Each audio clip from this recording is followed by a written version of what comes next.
Hi, everyone. I'm Pablo, just arrived yesterday from Argentina, my first time in Dubai, and happy to be here. I will be moderating this panel. Thank you guys for joining us. Actually, next November, there's going to be a staking summit in Buenos Aires in Argentina, the same week of Dev Connect. So hope to see you all there. I'm co-founder and CEO of Senseinode, which is, according to staking rewards, number 14 globally in terms of a node operator in terms of total value lock. So we start focusing in Latin America, and we partner with major protocols and exchanges to deploy infrastructure in the region. Will be great if you can introduce each of you. Yeah, go ahead, Joss. Hey everyone, my name's Joe. I'm one of the co-founders of Aztec. We're building a privacy-focused layer 2 on Ethereum, and we'll be launching as a stage 2 decentralized roll-up. And so, yeah, really excited to be here, bootstrapping a staking set. So if you're excited about staking and yield, I think we're in the right place. But yeah, thanks for having me. My name is Michalis. I'm the staking lead at Web3 Foundation. The foundation supports, as you may know, Polkadot and Kusama. This is my second time joining the Staking Summit, and I think with each iteration, it gets better and better. And looking forward to the one in Argentina. Cool. Hi, and I'm Marc Vanlerberghe. I'm the CMO of the Algorand Foundation. Algorand is, as you know, layer 1 blockchain, has been around for more than 5 years. And so while we're not new to staking, we're new to staking rewards since we launched them earlier this year. And so that has been an interesting experience, and we've learned a lot from that, and happy to share more. I am Luke from Chainlink Labs. Chainlink is a decentralized Oracle network, one of the leading ones within the space, powered over $80 billion of TVL within DeFi. And I'm largely managing on the cross-chain efforts because for decentralized Oracle networks, we do a couple of different services on top of. Awesome. So I will start with you, Luke, about beyond protocol native staking. We are now seeing models like restaking and DeFi integrated staking emerging. Aiming to optimize the compound yield across layers. What are you doing within your protocol to have a better exposure to a new kind of yields? Yeah, absolutely. So we have been in the DeFi space for 6 years now. So Chainlink powered most of the DeFi. Staking is a loose term for basically reward distribution, right? So ultimately speaking, where those rewards come from, it can come from the chain itself, or it can come from DeFi protocols. So I think we have seen a lot of composable added benefits on top of staking, meaning like you have the likes of LST, and then with EigenLayer, Symbiotic coming up, and even Babylon, you have like LRTs that's built on top of which. The core goal obviously is then what to do with those LST and LRTs. So we have seen various different type of DeFi strategies, including looping strategies, as well as interacting with lending protocols like Aave, and also other vault managers within to get more yield in the entire DeFi space. Where we come in and where we sit largely is how can we enable DeFi markets to price those particular assets. So be it LST, RRTs, or even just native ETH or respective assets within the chain itself. That's on one angle. But what we have also seen in the last 2 years is this whole basically narrative of new opportunities on various other chains, right? So where we come in is we basically have a cross-chain product called CCIP, helping those assets go across multiple different chains. So think of which example would be like a vault manager, like Vader, Upshift, many of the different vault managers out there, right? They accept deposit collaterals, be it LST, RRTs, or even the native assets, or even stablecoins. And they want to find yield across various other chains for the sophisticated actors out there. So we come in and we power those systems where they can find yield sources across many different chains. But I mean, it's a whole new rabbit hole that we can dive deep into. But yeah, that's largely what we do. Yeah, like a new approach. And the same, Marc, with Algorand. Recently you launched the protocol, a new kind of incentivizing transactions. How is that new program going, and what is the approach? Yeah. So it's, of course, we came in with the benefit of looking at other staking programs and figuring out how do we position ours. And so there's a few things that are unique about our approach. One is our consensus mechanism is super lightweight. So pretty much anybody can stake with any computer that they want. There's no particular requirements on staking. So I'm running, I got my little mini PC from Amazon, cost me like $250. It's running, in my office, and I run a node, and I'm a validator node. And so it's super, super easy to do. And so with that in mind, we've also figured out like there's a different way to actually do staking. And so our staking program is interesting in a couple of regards. One is you don't lock up your funds. So there's no smart contracts involved. Your algos are basically sitting in your account. They are not leaving your account. And so they're always available to you. So you can withdraw them, you put more in them, and they automatically participate in staking. The second thing is there's no slashing. And so we use cryptography to kind of get bad actors out of the system. So there's no need for us to have economic penalties. And so there's no slashing involved at all. So your funds are never at risk. And then the third thing is the rewards are paid instantly. So if you're a block proposal and your block proposal gets accepted, the reward is instantly available to you for you to use. And it compounds, right? Because the block reward gets, put into your account, and then, your account increases in value, and so it automatically compounds. So that's kind of how we look at staking. And of course, we don't, validators don't have to pay for voting, right? Like, why would you have to pay for voting? That's kind of silly, right? So validators don't pay for voting either. So it's super low cost as a validator to participate, and it has all these benefits as well. Cool. When we start Sensei, our first validator was deployed for Polkadot, the 1000 validator program at that time. So we know how much Polkadot cares about decentralization. Right now, which are the new incentives and programs run by Polkadot? Yeah, thank you for that, pass. To the Web3 Foundation and to the Polkadot ecosystem in general, decentralization is actually very, very important. Not only on the protocol level, but in how the community and the whole ecosystem works. Right? We want the community to be involved actively in the development of the protocol, and through on-chain governance like OpenGov, where everything is, voted by stakeholders and executed on chain with no manual interference, to the actual staking process. Now, as far as staking goes, the protocol is agnostic. It doesn't know who is a validator, who is a nominator, where they are located. So for that, in order to increase decentralization and incentivize diversification of the active set, because as opposed to Algorand, Polkadot and Kusama are nominated proof of stake. So there is a specific number of validators that are in the active set and produce blocks. Right now, that number is 600, and the goal is to increase it to 1,000 by the end of the year. And you have the nominators that nominate these validators that they trust to put them in the active set and produce blocks. So the 1,000 validators program beforehand and its successor now, the Decentralized Nodes program run by the Web3 Foundation, its goal is to nominate small independent validators, but also, professional staking providers like Senseinode that perform the duties diligently. They are good validators that don't miss on staking rewards, don't get slashed.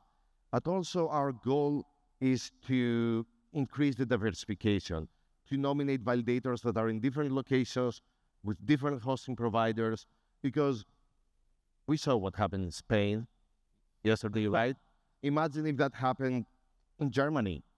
And a lot of people, a lot of nodes are in Germany for many networks, or the US, right? Suddenly you have, 1/3 of the network going down. And thankfully, more and more people, more and more networks care about these things.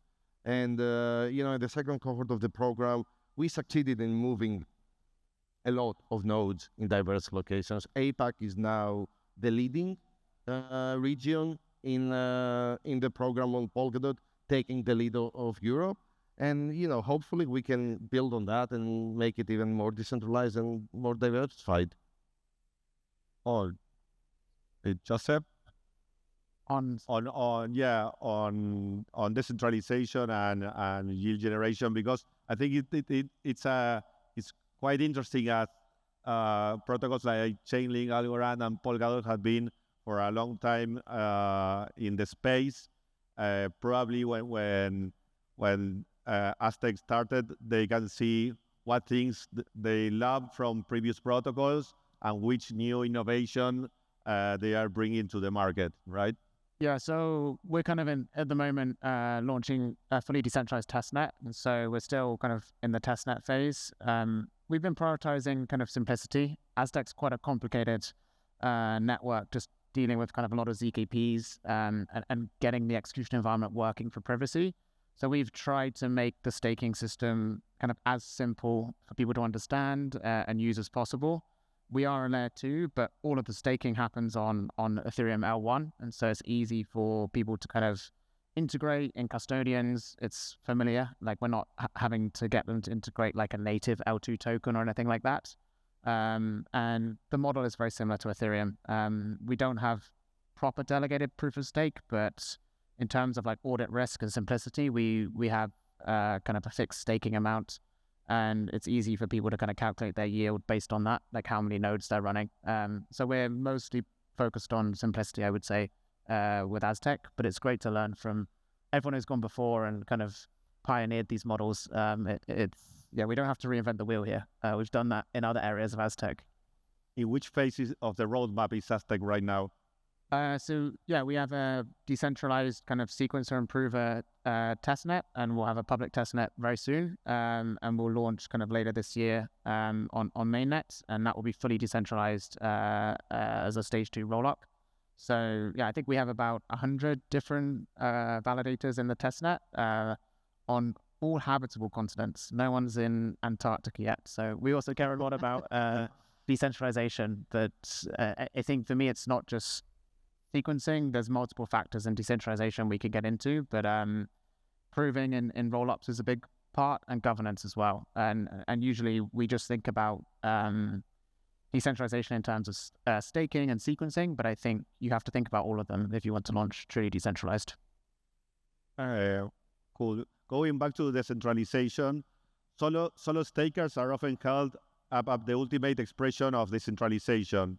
Individuals running validators from home, securing the network independently. But in practice, high uptime, low latency, secure key management, and operational resilience often demand professional-grade infrastructure operators. So how does your protocol reconcile the ideal empowering solo stakers with operational realities that might favor professional node operators? As I mentioned, like the way we look at this is our consensus mechanism is super, super lightweight. So the operational requirements for stakers is incredibly low. Like, I'm a marketing guy and I'm running a node in my home, right? So if I can do it, anybody can do it. And so the operational requirements are incredibly low. And so when you think about decentralization and the gold standard of staking at home, I think a lot of the stakers that we have are actually at home and are running nodes at home. Before we launched, actually when Algorand got started, the idea of our founder, Silvio Micali, was that the consensus mechanism is so low power that anybody should just stake and should have an altruistic approach to staking. Like, anybody should stake. Why wouldn't you stake? It's like cost pretty much nothing. And of course, that didn't really happen. And what you realize is that people do react to incentives. And so when we launched staking rewards early this year, the amount of validator nodes went up from about 800, and we're currently at about 2,500. So it went up tremendously. The foundation stake used to be 60%. It went down to 30% over the course of 3 months.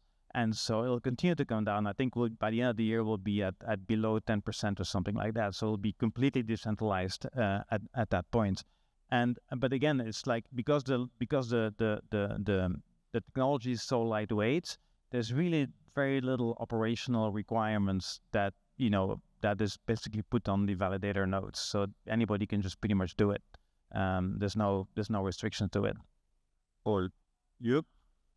I think Marc puts it well. I think it's good to recognize the differentiation between what a chain is versus what, for example, like Chainlink, what we do, right? So we differ very much from a chain in the spec where we do have node operators as well, right? But the approach that we have done is we went with a permission node operator set, meaning that they all have to go through KYC. And the reason for that is because, as Marc mentioned, right, if let's say the job spec of a particular validator is lightweight, then yeah, for sure, getting as many people as possible with solo stakers, right, that will be helpful. In the case for Chainlink, because we are providing computations, right, and very sophisticated data sets, meaning it's not lightweight. These node operators will have to do a flurry of different activities and tasks, and usually they need to be held accountable to make sure that they are always 24/7 with uptime. So I'll give an example, right? Use an example of price feeds. We power majority of all price feeds out there where protocols like Aave, Compound, they're all using, right? So if let's say the price feeds that they gather is wrong, there goes, right? You have things like flash loan attacks that could occur, etc. Right? So where do you source those price feeds? A Chainlink node operator, we have like multiple different dozens of them. But what they have to do is they have to interact with many different data sources, right? Get many different premium API subscriptions, come to consensus, validate, come to consensus of every single one of the reported data, write that consensus data on chain, right? So you can't have a situation where, for example, if let's say you engage like solo stakers out there, right, and their system went down, and you can go to Aave and say, hey, sorry, the system is just not reliable and it goes down. So I think understanding the nuance between what a validator needs to do, right? That, in my opinion, that's where I would differ and why we went down the route of making sure that there's permission validators. Great. Caris, like to add to that? Well, I mean, I'm mostly here with Marc. Like, I mean, the requirements are not as lightweight on Polkadot, but I mean, the machine requirements are not that big. Like 8-core CPU, 16 gigabytes of RAM, 1 tera drive, simple stuff. Anyone can buy a machine and host it at home. And we incentivize that through decentralized nodes, like host in your home. The only problem is that it requires a little bit more technical expertise, right? Because if you rent a machine with a host provider or use your machine to collocate, you don't need to worry about uptime, you don't need to worry about internet speed, you don't need to worry about that stuff. But if you have these facilities at home, because, you know, internet speed is not the same for everyone, right, in their home. Yeah. But if you do have a good internet speed, if you can, you know, guarantee uptime, which is good for you and your nominators so that you don't miss rewards. If you go down, it's not that big of a deal for the network, right? Then yeah, go for it. And it's a great way to achieve decentralization, because what's best than, you know, running from your own home? If you can, you know, collocate with a provider in your location, in your hometown, where you can visit if something goes wrong, you know, where you have a personal relationship. And yeah, I mean, I'll go back to centralized nodes because that's what we can control. And we try to incentivize all these type of stakers. And a lot of people, compared to the previous cohort, actually do stake from home this time around, yeah. Yeah, I think from our side, the way our governance system works is very linked to kind of who's running the nodes. And so when we think about kind of solo stakers, we're definitely trying to attract them. We also have very low kind of hardware requirements. I think it's 4 cores currently. But the main thing we care about is that we have a very aligned group of people who understand network upgrades and the things that are being proposed to governance, and they actually vote through their node software. And so we're thinking about it more from a how do we get participation in voting and trying to incentivize that by tying it to running a node. I think if you just have a very small group of people who can, upgrade the chain, everyone's delegating out to kind of a small group of like node operators, it's not very good from like a governance decentralization standpoint. And so we kind of are thinking about solo stakers from that perspective in terms of ensuring wide governance distribution. There are problems, as you said, like if nodes go offline, if you have too high a throughput, it's a challenge, but I think, we got Moore's law on our side. And so I think over time, these networks and the technology is getting a lot better in terms of performance requirements are going down for nodes. And I think we'll see, a lot more solo stakers as it just becomes very easy. You can go to like ChatGPT and Grok and it can give you a script to run a node now. And I think a year ago that was not possible. So I think it's going to definitely increase the number of solo stakers in the next 2 years. Okay, great. Next question will be related to crypto and AI. For example, in the case of Senseinode, there are some processes that will be in the short and medium term be replaced by AI to deploy infrastructure. How your protocols are working inside your foundations in terms of AI, and also how your protocol will interact or is interacting with AI agents, and what do you expect in the future of how the intersection of your protocol with AI? On our side, because we are a decentralized Oracle network, we've been working on two fronts, meaning on the Web3 side as well as on the capital market side. So we work alongside with banks and financial institutions out there, like Swift, JP Morgan, etc. Right? One of the key things that we have done there is this thing called Project Calm, which is basically using AI processes coming into basically consensus with regards to automating processes for reporting. Right? So how do we abstract all of this and use decentralized Oracle network, basically not just to rely on just one LLM model, but have multiple different LLM models and come to consensus to reduce hallucination. That's one thing that we've been doing on the capital market side. On the Web3 side, we actually see a lot of innovations within the AI agent space. So what we have been doing is to support AI agents in order to interact across many different blockchains, interact autonomously as they go across multiple different protocols on those chains as well. So what can we do in terms of providing the building blocks for those AI agents to use, be it price feeds data, using cross-chain bridging solutions like CCIP, right? Getting those assets from one chain to the other without having like a centralized solution. Because at the end of the day, Chainlink is still a decentralized Oracle network. Like we have hundreds of different node operators, right? That's powering those services. So we provide that decentralized framework to enable AI agents to be more useful.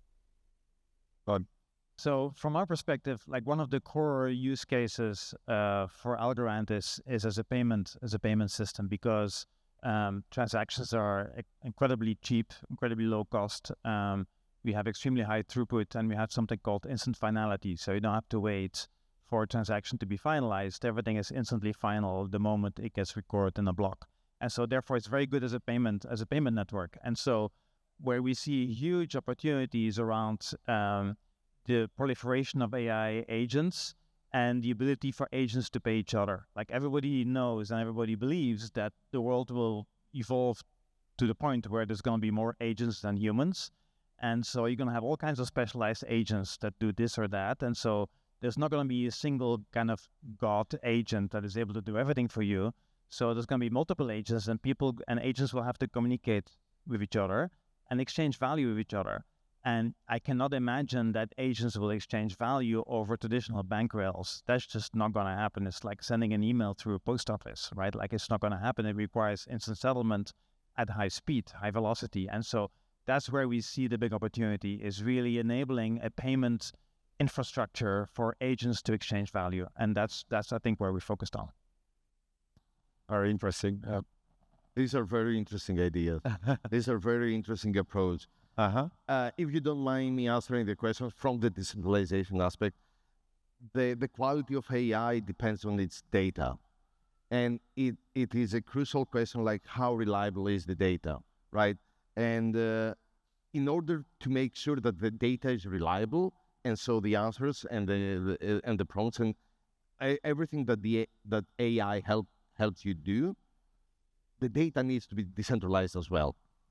And I want to tip my hat to NeuroWeb, which is a platform developed by Orange Trail. It's a roll-up/parachain on Polkadot, and they are trying to build decentralized data graphs for AI. Basically, be able to trace where each piece of data that comes as an answer from the AI or as an action, in case of payments or, price feeds, where does it come from? So you can be sure that, the data hasn't altered with, and you don't, have a data loop that AI is trained on data generated by AI and so forth, so on and so forth. So these ideas are great. I hope that we can also, address the fact of, the data integrity. Yeah. Yeah. And the cost of data centers and all the cost involved is also a variable. Yes. From our side, I think that there's kind of a tension between agents interacting with agents, as you said, and proving you're human. And so we think a lot about teaching agents to know what proof of humanity is. And so we have a lot of projects building on Aztec that have proof of passport, things that only humans have, basically, and distinguishing that difference, I think, is one area where we're focused on. I think at a broader level, though, I think all protocols should be writing docs for agents now. Like, it's kind of, humans don't really consume docs anymore. They consume responses from agents. And I think making sure your documentation is either readable by agents or just somehow feeding it indirectly, I think is kind of where things are going. And so on the Aztec docs, we have 2 AI agents that kind of parse everything, and you can just go and ask it a question as an example. So I think making that switch is like who's consuming this information, I think is important. Cool. Okay, well, we are running out of time, so hope you enjoy the panel. Thank you so much for joining us, and hope to see you all in Buenos Aires next November, DevConnect and Staking Summit. Thank you all. Thank you. Thanks.